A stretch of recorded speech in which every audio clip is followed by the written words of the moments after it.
Action MMO, RPG elements, a single evolving world, cross-save, a free-to-play version, Steam, exclusive game content gone. Oh my word, it was a big day for Destiny. What's good, everybody? I know many of you are longtime Destiny the Show listeners and viewers. I'm trying to coax Diddy to come back so we can talk about today's reveal in even further detail. Here are the big points that were talked about today on Bungie's live stream, outlining the future of Destiny 2, a future that no longer includes Activision as the partner. Bungie split up with Activision earlier this year and are now self-publishing, which means the future of Destiny gets to be the creative vision that Bungie wants. And I have to be honest with you, I was surprised at how candid Luke Smith and Mark Noseworthy were about a lot of the restrictions that inhibited the vision they had for Bungie. Those restrictions, no doubt, coming from Activision. First of all, they talked about Destiny 2 being an action MMO. This is a big deal because Bungie, over the last 4.5-5 years, have always shied away from putting a game genre label onto Destiny. Why it's a big deal that they're finally calling it an action MMO means that they can lean into that genre. They don't have to be scared about leaning into the traits that are associated with that particular style of game. It's also a big focus of theirs to bring the RPG elements back into Destiny and expand upon those. They specifically talked about bringing plenty of stats back and improving the social elements of the game. Those two go hand in hand. RPG elements and social benefits and tools create a more MMO-like environment. And that, frankly, out of everything we heard today, made me the most excited because a lot of you guys know Destiny 2 has limited a lot of the build variety and the depth when it comes to those RPG-light elements. The other thing that Noseworthy and Luke Smith hit on right away is that Destiny is going to be a single evolving world from this point forward. That is a massive, massive deal. No more of this Destiny 2 to Destiny 3 transitions. Destiny is a single, evolving world that changes over time. How many of you Destiny 1 players wish that some of the raids and the activities from Destiny 1 would be playable in Destiny 2? How many of you, when Destiny 2 came out, were left scratching your head wondering, why did we leave all of this great content behind, these 3.5 years of awesome stuff? That is a thing of the past. And now, Destiny continues to move forward with new expansions and seasonal content, but it all revolves around that single world. And I love that. Diddy, I know, is doing a backflip in his chair right now, okay? Speaking of the next step forward, we have Destiny 2 Shadowkeep coming out this September. This is a standalone experience. You don't need to own any of the previous DLC. I think it's $35 US. I'm not positive about that. But we're going back to the moon. Eris also returns, as well as plenty of bosses and enemies from Destiny 1 that I don't really want to spoil. I'll leave links to everything in the description below. Shadowkeep is a great indication of what the future of Destiny looks like. It's a new chapter. You're going to be getting a new raid, new activities, new gear, new missions, a new exotic heavy bow. It's pretty exciting, and a new dungeon as well. So you don't need to own anything else either. If you just want to play Shadowkeep, you just buy Shadowkeep, and that's it. It is so stinking cool the direction that they're going with all of this. Transitioning back to Mark Noseworthy and Luke Smith, Stadia is coming to Destiny. So if you don't own a high-end PC, but you know about Google's new game streaming service, Stadia, you're going to be able to play Destiny from any computer that has a Chrome browser. What world is this? What future are we living in where this is a reality? That is beyond exciting. And to go alongside this, finally, you guys, now that Activision is out of the picture, cross-save is coming to Destiny 2. Meaning your character is your character regardless of the platform that you decide to play on. And that, again, is so freaking awesome.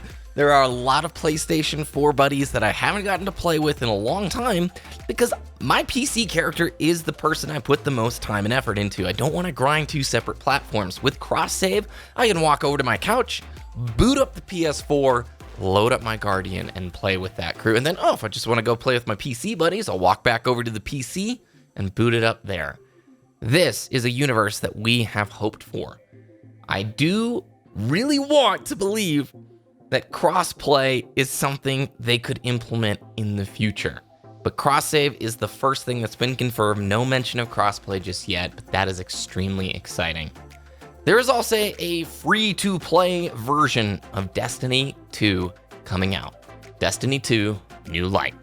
One of the goals for this year, they say, is to make it simpler for new players to join the amazing community and quickly play alongside veteran Guardians. Destiny 2 New Light is a brand new entry point for newcomers that puts the worlds of Destiny 2 and all of its foundational modes, activities, and rewards into the hands of every player.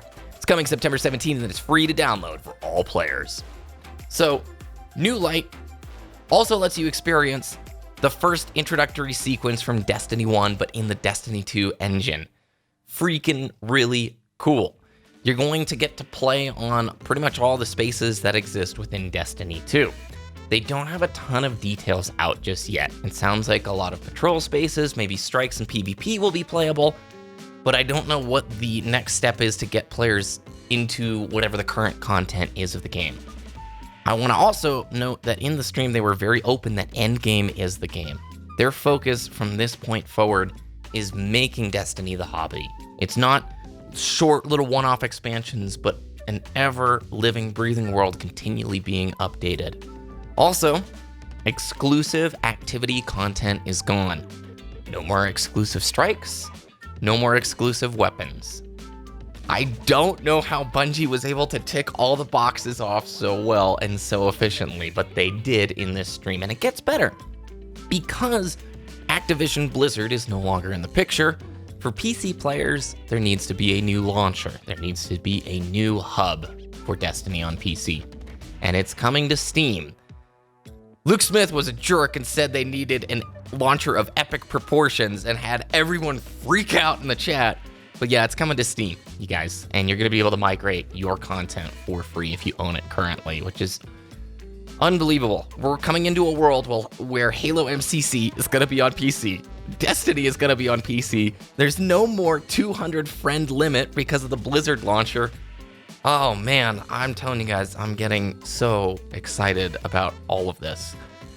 I think those are the biggest notes for now. And there's a 15-minute Vidoc that you really need to watch because I didn't think Bungie was going to be so blunt about a lot of the restrictions that Activision was imposing. Bungie's vision from day one with Destiny was to have it be a single evolving world. I don't think Bungie ever wanted to create a Destiny 2. I think they wanted to just keep evolving it over time. And they were pretty open about saying that wasn't the case. Additionally, cross-save was something that was on the table as of yesterday. A last-minute meeting with Sony was apparently what greenlit it at the 11th hour for things to work out. As a longtime Destiny player, you guys kind of know my story with this game. Diddy and I started the Destiny the Show podcast almost 5 years ago, back in the alpha, and we're like the second longest running Destiny podcast for a long time. Weekly news, and we love Destiny 1. Destiny 2 never caught fire with either of us, and I think a lot of the player base can also state that while it's evolved and become a better game, most of those most cherished memories, or a lot of the strongest memories, still remain in D1. I've been playing Season of Opulence. I played a few weeks of Season of the Drifter, and I can say they've done a phenomenal job with Destiny 2, and it really has improved a great deal in its, last 9 months. The future they outlined today is a future I want to be a part of. Bungie won me back very easily by hitting all of these things. Action MMO, leaning into RPG elements, bringing stats back, improving social, a single evolving world. The Stadia streaming, I don't know if I'll participate in that, but I mean, the idea of being able to play Destiny anywhere you have Chrome, it seems so surreal. Cross-save, a free-to-play version to make it easier for Guardians to experience this game. Exclusivity gone in Steam. That is a heck of a list. All with a great big expansion this fall, or whatever they're calling it, a chapter, Shadowkeep, and a summer of Season of Opulence. Bungie seems to really have the vision back on track for Destiny, and I, again, want to be a part of that vision. I'm really curious what you guys think about all of this, because for me, my excitement could not be higher. I know Bungie's very good at getting the hype train going, but the honesty displayed in the VidDoc, the candidness about what they wanted with their vision, this blew my expectations out of the water. Now granted, I'm looking forward to playing it and seeing how they deliver on things, but this is exciting. This is a really exciting endeavor. So, thanks for watching this video. If you enjoyed it, guys, please subscribe to the channel. Let me know your thoughts down below. What type of player you are when you play Destiny. Have you stopped playing Destiny? Are you still playing it? And by the way, I will have a video soon on Season of Opulence because the new 6-player matchmade activity is super cool. And I cannot wait to talk more about it. Have a great rest of your day, and I'll see you again very soon.